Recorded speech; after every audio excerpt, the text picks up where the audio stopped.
Good morning, everyone. So today we will start with the good morning, everyone. So today we will start with the marathon classes of biology of PGT itself, UKPCS lecture cadet, and इसमें हम क्या करेंगे शुरू करेंगे biology आज marathon classes हम अपनी शुरू कर रहे हैं so today will be our first marathon class और इसमें हम बायोलॉजी में सेक्शंस बॉटनी जोलॉजी दोनों पढ़ेंगे और आज हमारा फर्स्ट चैप्टर मतलब टॉपिक जो हम शुरू कर रहे हैं that is diversity in living organisms.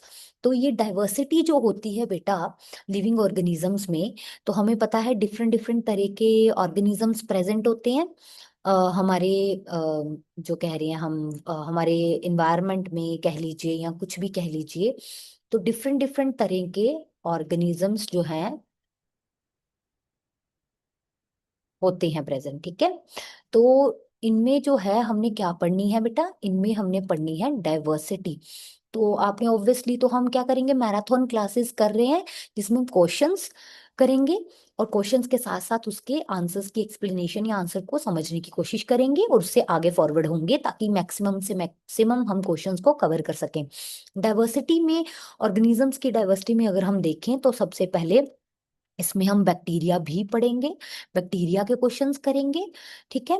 दूसरा हम करेंगे वायरस के भी क्वेश्चंस करेंगे, इसमें हम कुछ एल्गेस के भी क्वेश्चंस करेंगे। फिर आ जाता है प्लांटे किंगडम, ठीक है। और लास्ट में आता है एनिमल, तो ये भी करेंगे और ये यूनिट जो है थोड़ा बड़ा होगा तो बॉटनी जोलॉजी पार्ट सारा आ जाएगा। तो चलो let's start with our first question here. So सबसे पहले आता है बेटा क्वेश्चन है बायो बैक्टीरिया के रिलेटेड। The bacterial morphology is primarily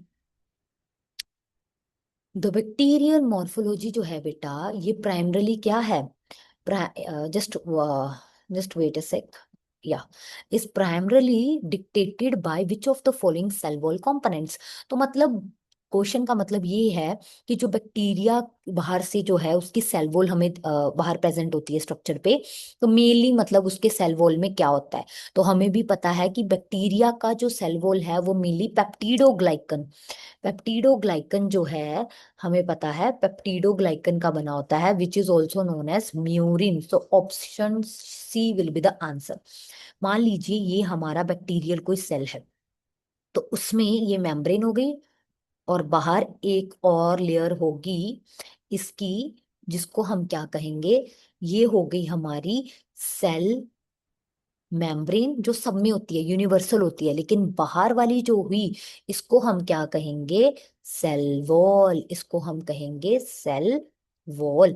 तो बैक्टीरिया की जो सेल वॉल है ये किसकी बनी होती है, प्राइमरीली मेनली जो होता है कंपोनेंट इसमें पेप्टिडोग्लाइकन और म्यूरिन ऐसे इसको भी कह सकते हैं, ठीक है।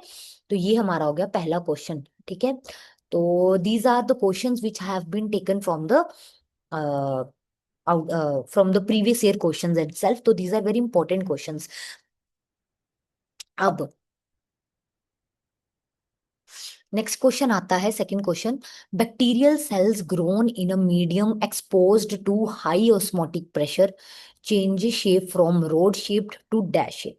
इसका मतलब क्या है, पहले क्वेश्चन का हम अगर क्वेश्चन समझें तो इस क्वेश्चन का मतलब ये है कि बैक्टीरियल सेल को जब हम बैक्टीरियल सेल को ग्रो करवाते हैं एक मीडियम में एक मीडियम में रख के जिसमें क्या है हाई ऑस्मोटिक प्रेशर है, जिसमें क्या है हाई ऑस्मोटिक क्या है प्रेशर है जिसका, तो उसकी शेप जो है अगर रोड शेप है तो वो किस में चेंज हो जाएगी। तो आंसर इसका है कि रोड शेप जो है वो स्फेरिकल शेप में चेंज हो जाएगी जब क्या होगा, हाई ऑस्मोटिक प्रेशर होगा।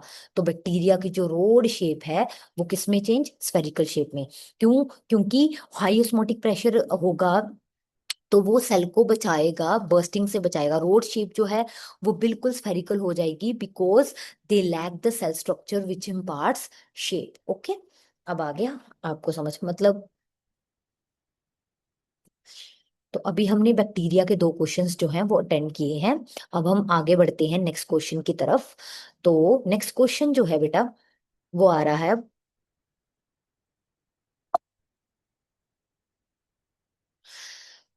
Which was the first disease for which a chemotherapeutic agent was used. तो ऐसे क्वेश्चंस जो है ना, हम जो बैक्टीरियल वायरल फंगल डिजीजेस होती हैं तो उनके रिलेटेड भी बहुत क्वेश्चंस आए जाते हैं। तो वन ऑफ द क्वेश्चन यही है कि जो फर्स्ट कौन सी बीमारी थी जिसके लिए कीमोथेरेपेटिक एजेंट्स, मतलब इलाज जो है कीमोथेरेपी टाइप थेरेपेटिक, वो किसके लिए सबसे पहले यूज किया गया था। तो ऑप्शन बी इसका आंसर है साइफिलिस। क्योंकि ये साइफिलिस पहली ऐसी कहते हैं डिजीज है जिसके लिए कीमोथेरेपेटिक एजेंट्स को यूज किया गया। एक आर्सेनिकल कंपाउंड, आर्सीनिया का बना हुआ, मतलब जो है एलिमेंट है आर्सेनिया, उसका बना हुआ एक कंपाउंड है जिसको हम कहते हैं सेल्वर्सन। इसको पोल एलरिच नाम के साइंटिस्ट ने 1910 में सिंथेसाइज किया था ताकि वो साइफिलिस बीमारी को, डिजीज को ट्रीट कर सके। तो इसमें एलिमेंट एक केमिकल नेचर ही हो गया जिसको हम थेरेपी में, मतलब किसी डिजीज के ट्रीटमेंट में यूज कर रहे हैं, इसलिए ये क्या हो गया, कीमोथेरेपेटिक एजेंट। तो फर्स्ट किसके लिए यूज हुआ, ये साइफिलिस के लिए। ओके।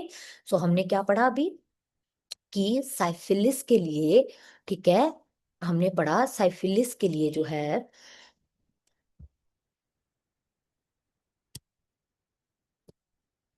साइफिलिस के लिए first known disease for which chemotherapeutic agent was used. उसके बाद अब आता है विच अमंग द फॉलोइंग। अब क्वेश्चन क्या आ रहा है कि which among the following. Okay, so now goes to the fourth question कि which among the following are spirochetes. Spirochetes जो हैं वो क्या होते हैं बेटा। तो स्पायरोकीट्स जो हैं इनमें से स्ट्रेप्टोमाइसिस है, ट्रेपोनीमा है, स्पाइरुलम है, कॉर्नी बैक्टीरियम, डिप्थीरिये है, क्या है। तो इसका आंसर ये है कि स्पायरोकीट्स अपने आप में क्या होते हैं, फ्लेक्सिबल होते हैं। तो फ्लेक्सिबल होंगे अपने आप में, और जो ट्विस्ट कर सकते हैं, क्या कर सकते हैं, ट्विस्ट कर सकते हैं, और अपनी शेप को क्या कर सकते हैं, कंट्रोल कर सकते हैं। वियर एज स्पाइरेला जो है वो रिलेटिवली, स्पाइरिला जो है वो अपने आप में क्या होगा, रिलेटिवली रिजिड होगा। ठीक है बेटा। तो इन चारों ऑप्शंस में से जो स्पाइरोकीट्स है वो फ्लेक्सिबल होता है। ट्रोपोनिमा अगर पूछा जाए तो वो स्पाइरोकीट्स का ही एक ग्रुप है, उसको बिलोंग करता है। स्पाइरुलम जो है वोल्टन्स, ये स्पाइरिला का ग्रुप है। ठीक है। तो इनमें से जो स्पाइरोकीट्स है वो क्या है, ट्रोपोनिमा। स्पाइरोकीट्स क्या है, अपने आप में क्या होते हैं, फ्लेक्सिबल होते हैं, जो ट्विस्ट कर सकते हैं और अपनी शेप को कंट्रोल कर सकते हैं। तो आपने कैसे याद रख सकते हो, जैसे कि स्प्रिंग होता है, स्प्रिंग को हम दबाते रहते हैं, स्प्रिंग स्पाइरल लाइक शेप, तो ये ट्विस्ट भी कर सकता है। ये अपनी शेप को अगर हम नीचे दबा के रखें, इस पे फोर्स अप्लाई करें तो ये छोटा तो हो जाएगा, जैसे फोर्स को वापस किया तो ये वापस से पूरा अपनी शेप में आ जाता है, तो अपनी शेप को कंट्रोल कर रहा है ये। वेयर एज जो स्पाइरिला वो है वो रिजिड होते हैं। तो इसलिए जो ट्रोपोनिमा पैलिडियम इसमें जो है वो बिलोंग करता है स्पाइरो कीड्स को। ओके, किसको, स्पाइरो कीड्स को। ठीक है। उसके बाद ये हमारा हो गया फोर्थ क्वेश्चन, जो कि हम कर रहे थे कि स्पाइरोकीट्स क्या होते हैं। ठीक है। अब हम नेक्स्ट क्वेश्चन पे जाते हैं। तो नेक्स्ट क्वेश्चन जो है वो है इज देयर, ये शुरू में मैं कुछ ऐसे क्वेश्चंस आपके साथ पहले डिस्कस कर रही हूँ जो आपको मे भी लग सकता है कि हमने कम पढ़े हैं, because one of the toughest में आते हैं ये। तो मैंने थोड़ा वैसे वाले पहले क्वेश्चंस लिए हैं जो इंपॉर्टेंट लग सकते हैं और आ भी सकते हैं। उसके बाद हम जो है बेसिकली, और जब आगे आगे बढ़ेंगे तो क्वेश्चंस आपको लगेगा कि yes we have gone through और something, these are all the previous year questions. ठीक है। ये सब क्या है, पिछले साल में जो यूपी में, यूके पीसीएस में या लेक्चर कैडर में जो क्वेश्चंस आए हुए हैं उन्हीं से आपकी तैयारी हो रही है। इज देयर, फिफ्थ क्वेश्चन है, is there a bio control agent that can be use to treat plant diseases. कहते ऐसा बायो कंट्रोल एजेंट क्या हो सकता है, मतलब कि बायो मीन्स लिविंग, तो ऐसा कोई लिविंग ऑर्गेनिज्म जिसको हम यूज करें किसी और को एज ए कंट्रोलिंग एजेंट, किसी और डिजीज फैलाने वाले ऑर्गेनिज्म को कंट्रोल करने के लिए, ताकि वो डिजीज जो है वो क्या हो, फैले ना। तो ऐसा बायो कंट्रोल एजेंट जो है, इन चारों ऑप्शंस में से आपको क्या लगता है। तो यस, इसमें है Trichoderma. Trichoderma is used as a bio control agent. तो हम क्या कह रहे हैं कि जो ट्राइकोडर्मा है वो है एक बायो कंट्रोल एजेंट का काम करता है। ओके। तो वो अब हम पढ़ेंगे कि कैसे। ठीक है। लेक्टोबैसिलस, अब हम सारी अगर देखें तो इसमें से जो लेक्टोबैसिलस है उस पे क्वेश्चन आ सकता है कि वो ये बैक्टीरिया है जो फर्मेंटेड फूड्स में पाया जाता है। जैसे कि फर्मेंटेशन प्रोसेस होता है जिसमें क्या होता है कि ग्लूकोज को जब ब्रेक डाउन करना है, तो लैक ऑफ एनारोबिक कंडीशन में, यीस्ट वगैरह में ये होता है, तो वो कार्बन डाइऑक्साइड बना लेता है और वाटर की जगह क्या बना लेता है, अल्कोहल, कौन सी वाली, इथेनॉल। इथेनॉल बना लेता है वो, ठीक है, और रिलीज होती है। तो इस प्रोसेस को कहते हैं फर्मेंटेशन। इस प्रोसेस को क्या कहा जाता है, फर्मेंटेशन। और ये कॉमनली यीस्ट वगैरह में होती है, इसलिए यीस्ट को इस्तेमाल किया जाता है फर्मेंट बेकरीज वगैरह में, है ना, ब्रेड वगैरह बनाने के लिए, फर्मेंटेड प्रोसेस करने के लिए, बियर वाइन्स वगैरह एंड ऑल। तो डेयरी प्रोडक्ट्स में और फर्मेंटेड फूड्स में इसका इस्तेमाल होता है, लैक्टोबैसिलस का। जैसे लैक्टोबैसिलस दही वगैरह लगाने के लिए जैसे हो गया। अब सर्टेन स्ट्रेन्स जो हैं ये शोन बेनिफिशियल इफेक्ट्स प्लांट्स पे भी शो करती हैं, प्लांट की हेल्थ पे कैसे, उसकी वहां पे क्या करेंगी, प्लांट पैथोजन को, उसकी ग्रोथ को रोक देंगी। तो लैक्टोबैसिलस प्लांट्स को हेल्प कर रहा है एक तरह से, या फिर उसका डिफेंस मैकेनिज्म स्टिमुलेट कर देंगी। तो ये तो हो गया एक एक्स्ट्रा नॉलेज जो मैंने आपको लैक्टोबैसिलस के बारे में दी, क्योंकि समटाइम्स हम अगर पास वाले की भी थोड़ी नॉलेज ले लें जिससे लगता है कि क्वेश्चन आ जाए। अब बात आती है, बायो कंट्रोल एजेंट जो ट्राइकोडर्मा है, वो क्या करता है, फंजाई को बिलोंग करता है, जो बायो कंट्रोल प्रॉपर्टीज रखती है, ठीक है, बायो कंट्रोल प्रॉपर्टीज रखती है। सेवरल स्पीशीज, बहुत सारी ऐसी स्पीशीज हैं ट्राइकोडर्मा की जो क्या करती हैं, प्लांट के रूट्स को कोलोनाइज कर लेती हैं। मतलब मान लीजिए ये प्लांट है और यहाँ उसकी रूट्स हैं ये सोइल के नीचे, तो इसके यहाँ उसको कोलोनाइज कर लेंगी रूट्स को, मतलब ग्रुप पे उसके आले दुआले इक्यूमुलेट होकर इकट्ठे हो जाएंगी। तो फिर क्या करती है, उसके पास में पैथोजेनिक फंजाई को ग्रोथ होने से रोकती हैं, खुद वहां पे होके दूसरी और पैथोजेनिक फंजाई को ग्रो करने से रोकेंगी। किससे, थ्रू उसके साथ कंपटीशन करके रिसोर्सेज के लिए, एंटी फंगल कंपाउंड्स को बना के, या प्लांट का डिफेंस को, रिस्पॉन्स को स्टिमुलेट करके, ठीक है। इनमें एग्जांपल्स और भी आते हैं, जैसे क्लोरेला और एनाबीना जो हैं, ये आर नॉट टिपिक, ये टिपिकली तो नहीं बायो कंट्रोल की तरह यूज की जाती, लेकिन क्लोरेला एक क्या है, ग्रीन एल्गे है, जिसको हम न्यूट्रिशनल सप्लीमेंट की तरह एज ए फूड, हम अगर, कई बार ये भी क्वेश्चन आ सकता है कि which one of the algae is used, और which one of the following is used as a nutritional supplement और as food, that is chlorella which is a green algae. और उसके बाद वेस्ट ट्रीटमेंट के लिए भी इसका इस्तेमाल किया जाता है। दूसरा, इसको आप में और एक एक्स्ट्रा नॉलेज क्या पड़ गई, कि एनाबीना जो है वो साइनोबैक्टीरिया को बिलोंग करती है, और वो क्या करती है, सिम्बायोटिक रिलेशन बनाती है प्लांट्स के साथ, लेकिन इसका बायो कंट्रोल एजेंट जो है वो अनकॉमन है। तो सिम्बायोटिक रिलेशनशिप की अगर बात करें, तो सिम्बायोटिक रिलेशनशिप का मतलब है जब एक ऑर्गेनिज्म दूसरे के साथ रहे और दोनों को ही बेनिफिट हो, दोनों को, इसको इससे बेनिफिट हो और इसको भी इससे बेनिफिट हो। तो आपस में जब म्यूचुअली बेनिफिटेड रिलेशनशिप होता है उसे हम कहते हैं सिम्बायोटिक रिलेशनशिप। तो एनाबीना वगैरह, नोस्टोक हो गया, ये माइकोराइजल एसोसिएशंस वगैरह भी बनाते हैं, तो इसलिए ये भी। और ट्राइकोडर्मा क्या करता है, बायो कंट्रोल प्रॉपर्टीज रखता है। ठीक है, इतना हो गया। अब हम करते हैं नेक्स्ट क्वेश्चन, और नेक्स्ट क्वेश्चन पे जाते हैं। Six question. सो अब यहाँ से हम अच्छे नॉलेज के क्वेश्चंस पढ़ने लगे हैं। फर्स्ट क्वेश्चन हमारे सामने आता है, फंगल ग्रुप का, फंगस का क्वेश्चन आ रहा है। तो क्वेश्चन ये है कि, just wait a sec, yes. तो question, which of the following fungal group is characterized by coenocytic hyphae. तो पहले आपको पता होना चाहिए कि सिनोसिटिक क्या होता है। बेटा सबसे पहले जो हाइफे की बॉडी है ना, उसकी जो स्ट्रक्चरल यूनिट है वो फंगस की वो है हाइफे, कि ऐसे थ्रेड लाइक चीजें, थ्रेड लाइक स्ट्रक्चर्स हैं जो जुड़ जुड़ के क्या बनाते हैं, हाइफे मिलके क्या बनाते हैं, माइसीलियम। ठीक है, ये माना जाता है, ठीक है। ये हो गया hyphae. Hyphae thin thread like structure है, ठीक है, जो आगे नेटवर्क बनाएगा माइसीलियम का। तो क्वेश्चन अब ये आता है कि फंगल ग्रुप अब इसकी भी क्लासिफिकेशन है सिंपल से कॉम्प्लेक्स की तरफ। तो जो यंगर वाली होती है ना, वो होती हैं ए सेप्टेट, नहीं, या ए सेप्टेट, ठीक है। ए सेप्टेट मतलब कि बीच में कोई भी अगर बॉडी पार्ट है, या एक ऐसे है सेल और दूसरे से बीच में कोई भी ना एक ऐसे सेल है, तो उसके बीच में कोई सेप्टा नहीं है, डिवीजन नहीं है, तो उसको कहते हैं नो डिवीजन, मतलब नो सेप्टा, मतलब ए सेप्टेट। तो फिर बॉडी क्या बन जाती है ना, मल्टी न्यूक्लिएट, एक से ज्यादा न्यूक्लियस उसके अंदर फिर हो जाता है, इसको हम कहते हैं मल्टी न्यूक्लिएट, जिसको हम साइंटिफिक टर्म भी देते हैं सिनोसिटिक। ओके, साइंटिफिक टर्म हमने दे दी सिनोसिटिक, ठीक है।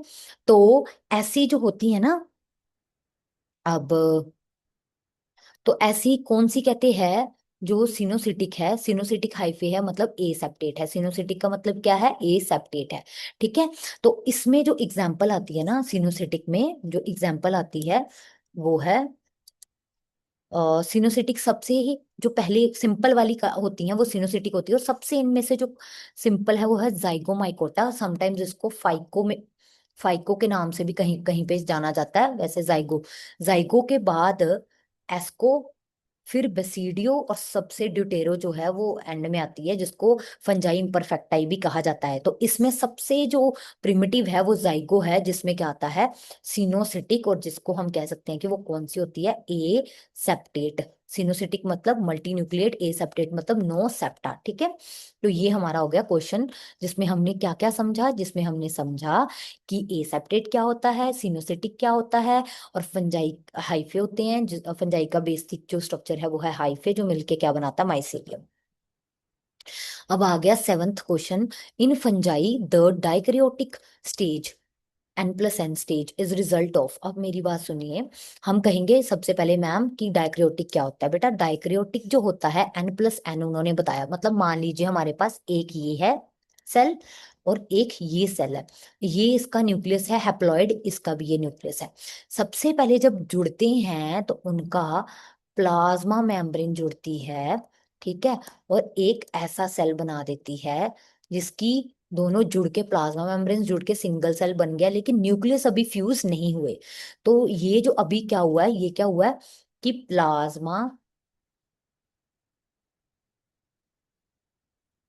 प्लाज्मा मेम्ब्रेन का फ्यूजन, फ्यूजन किसका हुआ है, फ्यूजन ऑफ प्लाज्मा मेम्ब्रेन, जिसको हम कहते हैं बेटा प्लाज्मो गैमी, ठीक है, प्लाज्मोगेमी कहेंगे। तो दो सेल्स ने जब जुड़ के, पहले उनकी प्लाज्मा मेम्ब्रेन जुड़ी और फिर ये हुआ, इसको हम क्या, तो ये N+N स्टेज की दोनों एन, दोनों न्यूक्लियाई अभी फ्यूज नहीं किए पर दोनों प्रेजेंट है उसी स्टेज में, तो इसको डाइकैरियोटिक स्टेज कहते हैं। और ये किसका रिजल्ट है, प्लाज्मोगेमी का। इसके बाद क्या होता है, फिर नेक्स्ट स्टेप होता है, अब न्यूक्लियस भी फ्यूज करके, तो अब एक सिंगल न्यूक्लियस बन गया जो क्या होता है 2N, ठीक है बेटा, जो होता है 2N, और इसको हम कहते हैं कैरियोगेमी। ये होगी आपकी फ्यूजन ऑफ न्यूक्लियस, ठीक है। पर फर्स्ट स्टेप क्या था, प्लाज्मागेमी, जिससे N+N स्टेटमेंट होती है, ठीक है। तो ये हो गया हमारा सेवंथ क्वेश्चन। अब हम आते हैं नेक्स्ट क्वेश्चन पे। तो नेक्स्ट क्वेश्चन क्या है, एट्थ क्वेश्चन। एट्थ क्वेश्चन पे आता है sexual spore of basidio mycota is. तो अब हम, अगर मैं बात करूं, बेसिडियो माइकोटा जो है ये one of the complex fungi में आती है, ठीक है। कॉम्प्लेक्स फंजाई में आते आते क्या हो जाएगा, अब सेप्टा बनना शुरू हो जाएगा। सेप्टा होता है, और इसमें ना एक स्पेशल आपको बता रही हूँ करेक्टर, इसका एक स्पेशल सेप्टा होता है जिसको हम कहते हैं डोलीपोर सेप्टा, ठीक है, ठीक है। तो ये हो गया।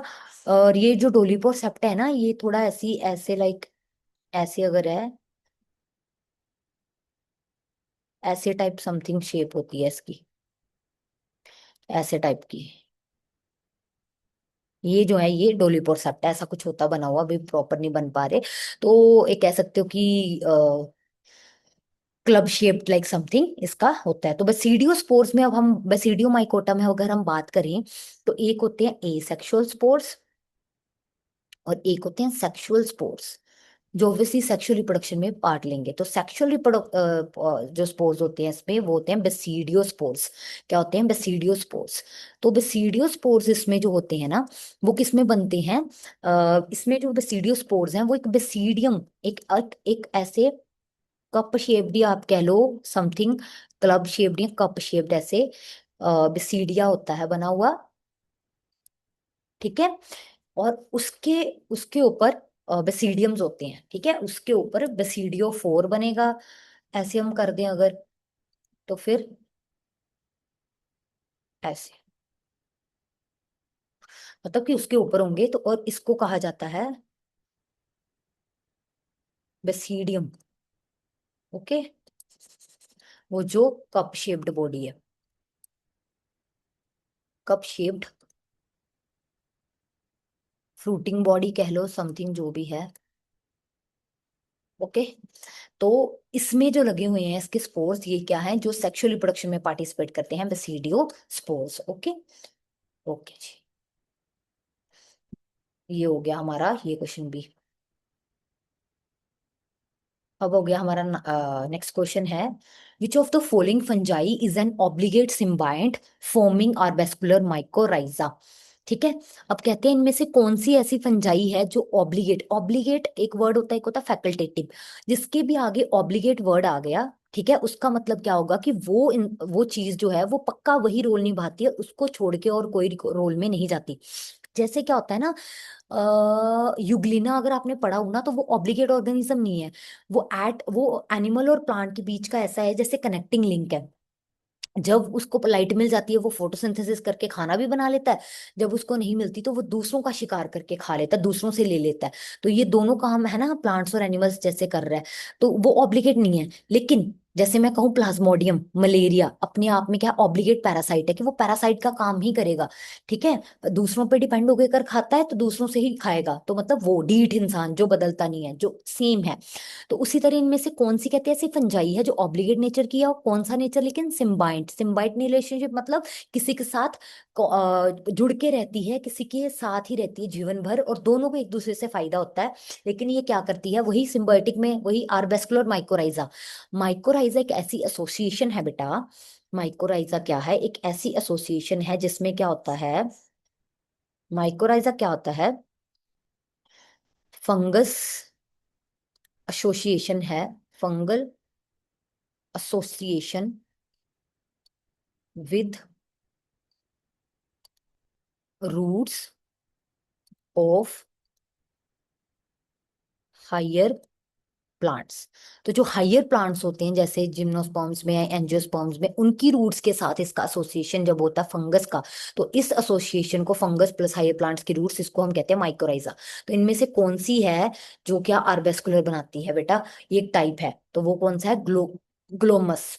क्या है, ग्लोमस है। क्योंकि स्टीलैगो भी पैरासिटिक है, राइजोपस भी पैरासिटिक है, और न्यूरोस्पोरा का तो आगे हम यूज पढ़ेंगे जेनेटिक स्टडीज में मेनली, बायोकेमिकल स्टडीज में इसका बहुत ज्यादा रोल होता है। ठीक है।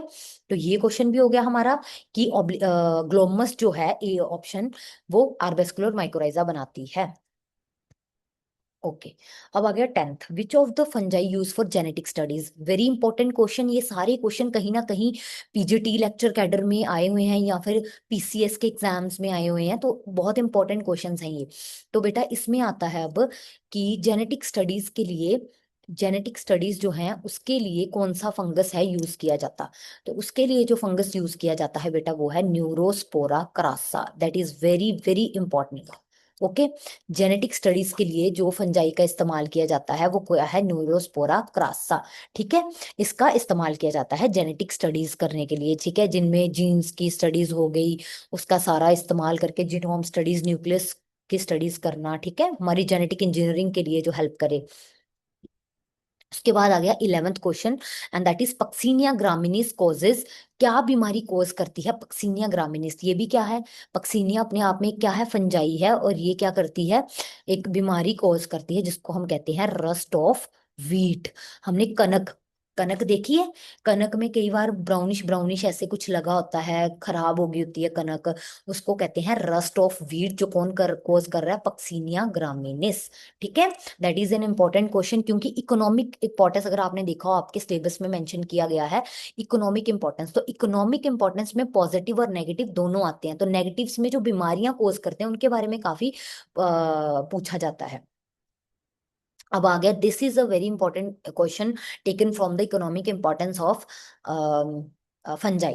तो ये है आर्गोट अल्कलॉइड्स, ये आता है कि फंजाई का इस्तेमाल जो मेडिसिन में होता है उसमें से ये क्वेश्चन पकड़ा गया है कि आर्गोट अल्कलॉइड्स जो हैं वो कैसे प्रोड्यूस किए, कौन प्रोड्यूस करता है। तो क्या होता है जब हम पढ़ते हैं कि इकोनॉमिक इंपॉर्टेंस पढ़ते हैं जब, टॉपिक,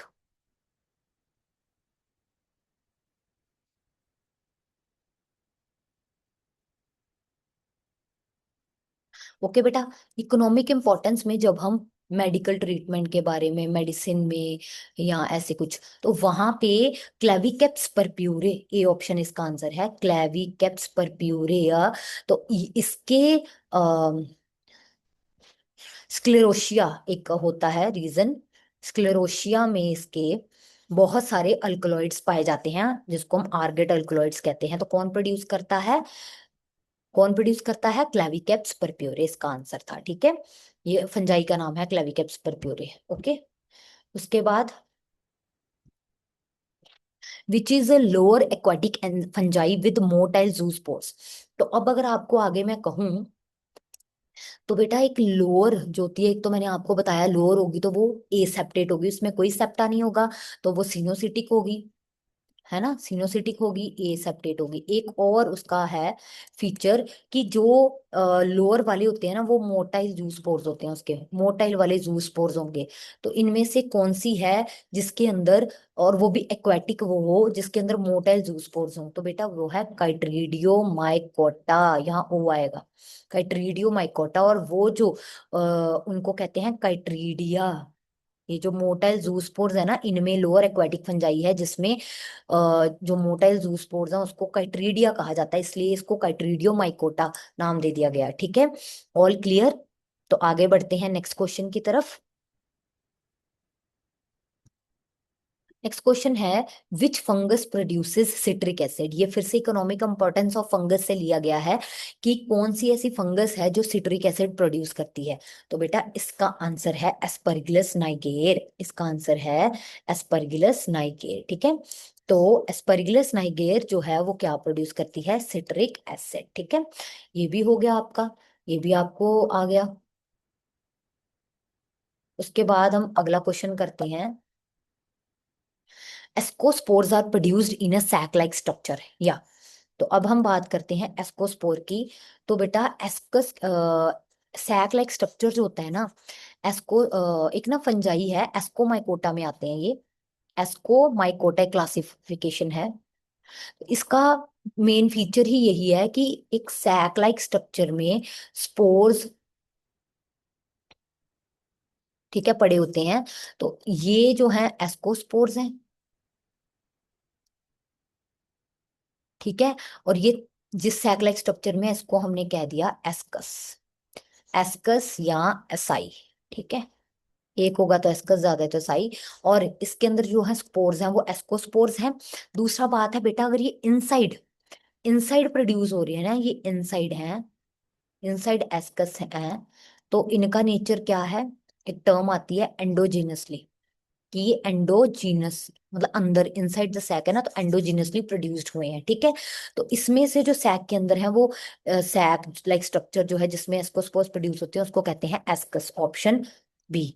ठीक है, तो ये हो गया हमारा क्वेश्चन। ओके, तो ये हो गया हमारा। उसके बाद अगर अगर हम कहें अभी, तो नेक्स्ट क्वेश्चन पे जाते हैं। ओके, सो नेक्स्ट क्वेश्चन अभी आता है, नेक्स्ट क्वेश्चन अभी आता है, जस्ट ओके। तो इसमें अभी 10 मिनट्स में मीटिंग हो जाएगी खत्म, तो इसमें हम ये करेंगे, 10 मिनट्स में हम पढ़ेंगे क्लासिफिकेशन ऑफ फंजाई के बारे में। तो क्लासिफिकेशन ऑफ फंजाई क्या कहता है कि क्लासिफिकेशन ऑफ फंजाई में, फंजाई आर क्लासिफाइड, और ये मैंने इसलिए ऐड किया ताकि आपके सिलेबस में ना ये सारी हैं कि इन इन क्लासिफिकेशंस के बारे में क्वेश्चंस आते हैं, तो मैंने आपके लिए शॉर्ट फॉर्म में क्या कर दिया, इसको थोड़ा सा इजी बनाने के लिए आपको कर दिया है कि एक फॉर्मेट में आपके सामने आ जाए ताकि आपको हेल्प हो जाए। ठीक है, तो इसमें क्या करेंगे हम, इसमें हम क्या करेंगे देखिए, हम एक राउंड लगा के पढ़ लेंगे पहले कि क्या होता है, ये सब क्या है। सबसे पहले देखिए इधर, फंजाई जो है वो क्लासिफाइड है, फंजाई जो है वो क्लासिफाइड है बेटा on the basis of thallus structure and sexual reproductive methods के बेस्ड पे वो क्लासिफाइड है। तो सबसे पहले हम जो करेंगे वो हम करेंगे, सबसे पहले जो हम करेंगे वो है मिक्सोमाइकोटिना। मिक्सोमाइकोटिना में क्या होगा, सबसे ये बेसिक आ गई मिक्सोमाइकोटिना, जिसमें स्लाइम मोल्ड्स आते हैं। और स्लाइम मोल्ड्स का करेक्टर क्या है, मैंने हाईलाइट किया है, लैकिंग अ सेल वॉल। इनमें सेल वॉल नहीं होती, इसलिए अपनी शेप ना थोड़ी चेंज वगैरह भी कर लेते हैं। और ये सेल वॉल नहीं है इनकी वेजिटेटिव स्टेज के दौरान, और ये रिप्रोड्यूस करते हैं स्पोर्स के थ्रू। मिक्सोमाइकोटिना में स्लाइम मोल्ड्स आ गए, सेल वॉल नहीं है वेजिटेटिव फेज के दौरान। उसके बाद आता है मेस्टीगोमाइकोटिना। तो मेस्टीगोमाइकोटिना, मेस्टीगो में हम ऐसे ही रट लेंगे, मस्ती करते हैं, मेस्टीगो मस्ती। तो मस्ती आ रही है तो कैसे रटेंगे, मस्ती हम कब करते हैं, पानी में जब होते हैं। तो एक्वेटिक लोअर फंजाई, जिसका फीचर क्या, पानी में है तो हमें उसको मूव करना पड़ेगा, तो उसके लिए फ्लैजिला होंगे, उसके फ्लैजिलेटेड सेल्स जूस्पोर्स। ठीक है, फ्लैजिलेटेड सेल्स जिनको जूस्पोर्स कहेंगे। और एसेप्टेट होंगी ये भी, क्योंकि प्रिमिटिव है ना, तो ये भी क्या है, एसेप्टेट है। उसके बाद आता है ऊमाइकोटिना। ऊमाइकोटिना में क्या होगा, इसमें भी वाटर, इसमें भी वाटर मोल्ड्स ही हैं, लेकिन अब इसमें सिनोसिटिक हाइफे है। और सिनोसिटिक का मतलब भी वही है, इसको वाटर मोल्ड्स कहते हैं, इसको हम स्लाइम मोल्ड्स कहेंगे मिक्सो को। और ये एक्वेटिक लोअर फंजाई है जिसमें फ्लैजिलेटेड जूस्पोर्स है। और ऊस्पोर, ऊमाइकोटिना क्यों कहा, क्योंकि इसमें ऊस्पोर बनता है, इसलिए, क्योंकि इसमें क्या बनता है, ऊस्पोर बनता है, इसीलिए इसको हमने क्या कह दिया, ऊमाइकोटिना। अब आ गया उसके बाद जाइगोमाइकोटिना, जो हमने पीछे भी डिस्कस किया था, जाइगोमाइकोटिना। ठीक है, ये भी कंजुगेटिंग। इसमें फर्क क्या था, ये जो है ना, ये वाटर मोल्ड है, ये टेरेस्ट्रियल फंजाई है, ये लैंड पे आ गई अब। ठीक है, जो सिनोसिटिक है, ये भी सिनोसिटिक थी लेकिन वाटर, ये सिनोसिटिक है, कौन सी, जाइगो, लैंड पे रहने वाली टेरेस्ट्रियल। और इसमें क्या होता है, ये क्यों जाइगो नाम पड़ा, क्योंकि ये थिक वोल्ड जाइगोस्पोर्स बनाती है, थिक वोल्ड जाइगोस्पोर्स बनाती है, इसलिए इसका नाम पड़ा जाइगोमाइकोटिना। अब आ गया एस्कोमाइकोटिना। इसको सैक फंजाई, वेरी इंपॉर्टेंट नाम से, सैक फंजाई। इसका मेन क्या, क्योंकि एंडोजीनस एस्कोस्पोर्स बनाती है, एक सैक लाइक एस्कस में क्वेश्चन आ गया था ना, उसी लाइन से क्वेश्चन आ गया था, इसीलिए मैंने ऐसे पॉइंट्स कर दिए कि वहां ऊपर से और भी अगर आ जाए तो आप इसमें से कर सकते हो। उसके बाद आता है बेसिडियो माइकोटिना। बेसिडियो, वही इसको हम क्लब फंजाई भी कहते हैं, जिसमें वही बेसिडियम था। अब इसमें क्या था, अगर आपको याद हो, मैंने ऐसा कप लाइक स्ट्रक्चर बनाया था, और उसके बाहर ऐसे ऐसे बनाए थे, कि ऐसे स्टॉक्स के ऊपर ऐसे। तो बेटा ये एक्सोजीनस हुए ना, ये बाहर बन रहे हैं, तो एक्सोजीनस बेसिडियोस्पोर्स, ये एंडोजीनस थे, एस्कोस्पोर्स अंदर बनते हैं सैक के, ये बाहर। Exogenous basidiospores on a specialized structure, जिसको हम बेसिडियम कप शेप्ड स्ट्रक्चर कहते हैं। अब वेरी वेरी इंपॉर्टेंट, ड्यूटेरोमाइकोटिना, इसको फंजाई इम्परफेक्टाई भी कहते हैं, और क्वेश्चन आता है। क्यों, क्योंकि इसमें सिर्फ और सिर्फ ए सेक्सुअल रिप्रोडक्शन होती है, सेक्सुअल रिप्रोडक्शन एब्सेंट होती है इसमें। ये वो फंगस है जिसमें सेक्सुअल रिप्रोडक्शन क्या है, बिल्कुल ही बिल्कुल एब्सेंट है। तो ये क्लासिफिकेशन के पॉइंट्स और की पॉइंट्स जो है मैंने आपको बता दिए, ये इंपॉर्टेंट है, इनको करके जाना। ठीक है, उसके बाद आता है अब नेक्स्ट, उसके बाद आता है मेजर कुछ डिजीजेस भी हैं बेटा, मेजर कुछ डिजीजेस भी हैं। ठीक है, जो करके जानी है। तो इसमें आता है सबसे पहले डैम्पिंग ऑफ डिजीज। ये कौन करता है, पाइथियम कोज करता है, जो कि कंट्रोल किसके थ्रू हो सकती है, सोलर सोलराइजेशन के थ्रू और सी ट्रीटमेंट के थ्रू। एक है विल्टिंग, आप मुरझा जाना ऐसे कुछ, ये ना विल्टिंग कौन कर देता, फ्यूजेरियम है एक फंगस, वो कोज करती है। उसके बाद है पाउडरी मिल्डी, वेरी इंपॉर्टेंट, ये एरिसाइफे, एरिसाइफे फंगस कॉज करती है। डाउनी मिल्डी जो है, ये पेरोनोस्पोरा, डाउनी मिल्टी पेरोनो, इसको मैं कैसे अगर लर्न करती थी, तो पैरों में, पैरों फीट हमारे कहाँ होते हैं, डाउन, डाउन टू अर्थ बंदा, पैरों में डाउन, फीट है, तो डाउनी मिल्डी पेरोनोस्पोरा। अब इसको कौन कंट्रोल करता है, कॉपर बेस्ड फंजाई, ये पूछा जा सकता है, कॉपर। और सल्फर बेस्ड को किसको, पाउडरी, पाउडरी को सल्फर बेस्ड, और डाउनी मिल्डी कॉपर बेस्ड। ठीक है, रस्ट, रस्ट ऑफ फंगस हमने अभी पढ़ा, रस्ट ऑफ वीट, तो ये पक्सीनिया। ठीक है बेटा, और स्मट भी एक होती है उस्टी लैब, तो आप इसमें पता कैसे कर लो, कि ये देखो यू एस, तो यहाँ भी यू है, यू स्मट में, और एस ऐसे कुछ, तो उस्टी लैगो ऐसे कुछ करके ये डिजीज है जो कोज होती है। ठीक है, अब हम करते हैं नेक्स्ट, हमारे पास है 4 मिनट्स लेफ्ट। तो उसके बाद हम करते हैं, अब ये हमारे इंपॉर्टेंट थे सारे जिसपे क्वेश्चंस आते हैं। ठीक है, which of the following chemicals interfere with virus. अब हमने कुछ डिस्कस कर लिए क्वेश्चंस फंगस के, हम कुछ वायरस के करते हैं।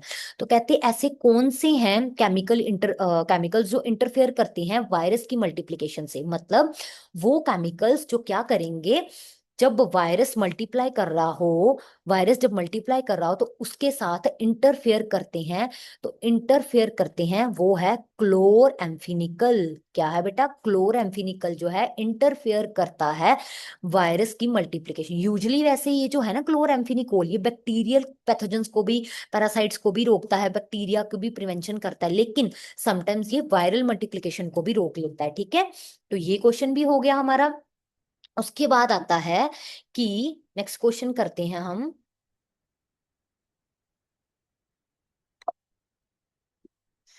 उसके बाद जो क्वेश्चन आता है 18, वायरसेस सिंथेसाइज, वायरस क्या करता है? सिंथेसाइज करता है देयर प्रोटीन कोड अपना इनसाइड द होस्ट सेल या outside the host cell. Question आता है कि इनसाइड या आउटसाइड, तो बेटा ये आता है इनसाइड द होस्ट सेल, क्योंकि बॉडी के बाहर, होस्ट के बाहर तो वो एक इनर्ट पार्टिकल की तरह होता है, इनर्ट पार्टिकल के तरह।